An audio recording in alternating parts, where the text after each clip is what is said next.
Hello ಸ್ನೇಹಿತರೆ, ನಾನು ಇವತ್ತು ನಿಮಗೆ ಖರ್ಜೂರ ಹಾಗೆ ಬಾದಾಮ್ ಯೂಸ್ ಮಾಡಿಕೊಂಡು ಯಾವ ರೀತಿಯಾಗಿ ಒಂದು ಹಾಟ್ ಡ್ರಿಂಕ್ ಮಾಡೋದು ಅಂತ ತೋರಿಸ್ಕೊಡೋಣ ಅಂತಿದ್ದೀನಿ. ಬನ್ನಿ ನೋಡುವ. ಇದನ್ನು ಹೋಮ್ ಮೇಡ್ ಡಿನ್ನರ್ ಅಥವಾ ಹೆಲ್ದಿ ಡ್ರಿಂಕ್ ಅಂತ ಕೂಡ ಕರಿಬೋದು. ನಿಮಗೆಲ್ಲರಿಗೂ ಕೂಡ ಟ್ರೆಂಡಿ ಏಂಜಲ್ ಕಿಚನ್ಗೆ ಸ್ವಾಗತ. ನಾನು ನಿಮ್ಮ ಸ್ತುತಿ ಕೃಷ್ಣರಾಜ್. ಮೊದಲಿಗೆ ಒಂದು ಪಿಂಗಾಣಿಗೆ ಒಂದು 10 ಬಾದಾಮ್ ಬೀಜ ಹಾಗೆ ಒಂದು 7-8 ಮೆತ್ತಗಿರುವಂತಹ ಖರ್ಜೂರ ಹಾಕಿ ಒಂದು 1/4 ಕಪ್ ಆಗುವಷ್ಟು ನೀರು ಹಾಕ್ಕೊಂಡು ಇದನ್ನು ನೆನೆ ಹಾಕ್ಕೊಳ್ತೇನೆ. ನೀವು ಬೆಳಿಗ್ಗೆ ಮಾಡ್ತೀರಾ ಅಂತಂದರೆ ರಾತ್ರಿ ನೆನೆ ಹಾಕಿ ಬೆಳಿಗ್ಗೆ ಮಾಡ್ಕೋಬೋದು, ಅಥವಾ ಸಂಜೆ ಮಾಡ್ಕೊಳ್ತೀರಾ ಅಂತಂದ್ರೆ ಮಧ್ಯಾಹ್ನ ಊಟ ಆಗಿ ನೆನೆ ಹಾಕ್ಕೊಂಡ್ರು ಕೂಡ ಸಾಕಾಗುತ್ತೆ. ಕನಿಷ್ಠ ಪಕ್ಷ 1-2 ಗಂಟೆ ಆದರೂ ಕೂಡ ಇದು ನೆನೆಬೇಕು. ಆವಾಗ ಇದು ರುಬ್ಬಲಿಕ್ಕೆ ತುಂಬಾ ಈಸಿ ಆಗುತ್ತೆ ಅಂತ. ನೀವು ಯಾವುದೇ ಬ್ರ್ಯಾಂಡಿನ ಖರ್ಜೂರ ಕೂಡ ತಗೊಳ್ಬೋದು. ಖರ್ಜೂರ ಸ್ವಲ್ಪ ಜಾಸ್ತಿ ಹಾಕಿದರೆ ಕೂಡ ಸಮಸ್ಯೆ ಏನು ಇಲ್ಲ. ಈ ಥರ ಒಂದು ನೆನೆ ಹಾಕಿದ್ಮೇಲೆ ಒಂದು ಮಿಕ್ಸರ್ ಜಾರಿಗೆ ಬಾದಾಮ್ ಬೀಜದ ಸಿಪ್ಪೆ ಎಲ್ಲ ತೆಗೆದು ಹಾಕ್ಕೊಳ್ಬೇಕು. ಆಮೇಲೆ ನಾವು ನೆನೆ ಹಾಕಿರುವಂತಹ ಖರ್ಜೂರ ನೀರು ಸಮೇತವಾಗಿ ಹಾಕೊಳ್ಳಿ. ಅದಕ್ಕೋಸ್ಕರ ತುಂಬ ನೀರು ಹಾಕಿ ಖರ್ಜೂರವನ್ನು ನೆನೆ ಹಾಕಲಿಕ್ಕೆ ಹೋಗಬೇಡಿ. ಒಂದು 1/4 ಕಪ್ ಆಗೋಷ್ಟು ನೀರು ಹಾಕಿ ನೆನೆ ಹಾಕಿರೋದನ್ನು ನೀರು ಸಮೇತವಾಗಿ ಈ ರುಬ್ಬುವಾಗ ಹಾಕ್ಕೊಳ್ಬೋದು.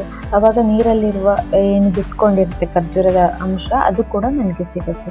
ಈ ಥರ ಮಿಕ್ಸರ್ ಜಾರಿಗೆ ಹಾಕಿ ನುಣ್ಣಗೆ ಪೇಸ್ಟ್ ಥರ ಇದನ್ನು ರುಬ್ಕೋಬೇಕು. ಯಾವುದೇ ಗಂಟುಗಳಿರಬಾರ್ದು, ಅಲ್ಲಿ ತನಕ ಇದನ್ನು ಚೆನ್ನಾಗಿ ಇದನ್ನು ರುಬ್ಕೊಳ್ಬೇಕು. ಈ ಥರ ರುಬ್ಬಿದಂತಹ ಮಿಶ್ರಣ ಏನಿರುತ್ತೆ ಅದನ್ನೊಂದು ಮಿಕ್ಸರ್ ಜಾರಲ್ಲಿಟ್ಟು ನಮ್ಗೆ ಯಾವಾಗೆಲ್ಲ ಡ್ರಿಂಕ್ ಬೇಕು ಆವಾಗ ಮಾಡ್ಕೋಬಹುದು. ಇಲ್ಲ ಅಂತಂದರೆ ಫ್ರೆಶ್ ಆಗಿ ಕೂಡ ಮಾಡ್ಕೊಳ್ಬೋದು. ನಿಮಗೆ ಅಂದರೆ ಬ್ಯುಸಿ ವೀಕ್ ಡೇಸಲ್ಲಿ ತುಂಬ ಕಷ್ಟ ಆಗೋದಿದ್ರೆ ವೀಕೆಂಡಲ್ಲಿ ಈ ಥರ ಮಾಡಿಟ್ಕೊಂಡ್ರೆ ಯಾವಾಗ ಬೇಕಾದರೂ ಕೂಡ ಡ್ರಿಂಕನ್ನು ಮಾಡ್ಕೊಳ್ಬೋದು.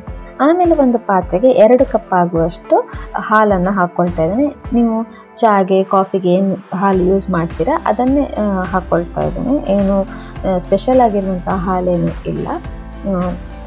ಈ ಥರ ಅಂದರೆ ಈ ಥರದ್ದೇ ಹಾಲು ಯೂಸ್ ಮಾಡಬೇಕು ಅಂತ ಏನಿಲ್ಲ. ಆಮೇಲೆ ಇದಕ್ಕೆ 1 ಚಮಚದಷ್ಟು ಕೋಕೋ ಪೌಡ್ರ್ ಏನು ಬರುತ್ತೆ ಅದನ್ನು ಹಾಕಿ ಚೆನ್ನಾಗಿ ಇದನ್ನು ಮಿಕ್ಸ್ ಮಾಡ್ಕೊಳ್ಬೇಕು. ಯಾವುದೇ ಬ್ರ್ಯಾಂಡಿನ ಕೋಕೋ ಪೌಡ್ರ್ ಕೂಡ ಆಗುತ್ತೆ. ಗಂಟಿಲ್ದ ಥರ ಚೆನ್ನಾಗಿ ಮಿಕ್ಸ್ ಮಾಡ್ಕೊಳ್ಬೇಕು ಮಾತ್ರ.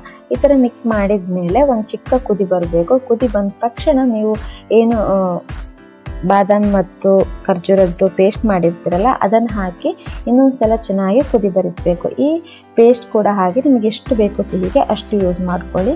ಇಲ್ಲ ಅಂತಂದರೆ ನೀವು ಸ್ವಲ್ಪ ಸಕ್ಕರೆ ಹಾಗೆ ಈ ಸ್ವಲ್ಪ ಪೇಸ್ಟ್ ಈ ಥರ ಕೂಡ ಯೂಸ್ ಮಾಡ್ಕೋಬೋದು.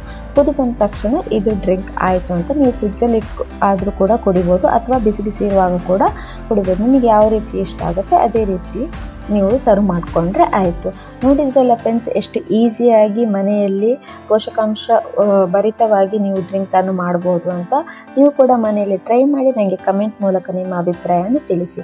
ಈ ರೆಸಿಪಿ ನಿಮಗೆ ಇಷ್ಟ ಆಗಿದೆ ಪ್ಲೀಸ್ ಲೈಕ್ ಮಾಡಿ, ಶೇರ್ ಮಾಡಿ, ಹಾಗೆ ಸಬ್ಸ್ಕ್ರೈಬ್ ಆಗೋದನ್ನು ಮರಿಬೇಡಿ. ಧನ್ಯವಾದಗಳು.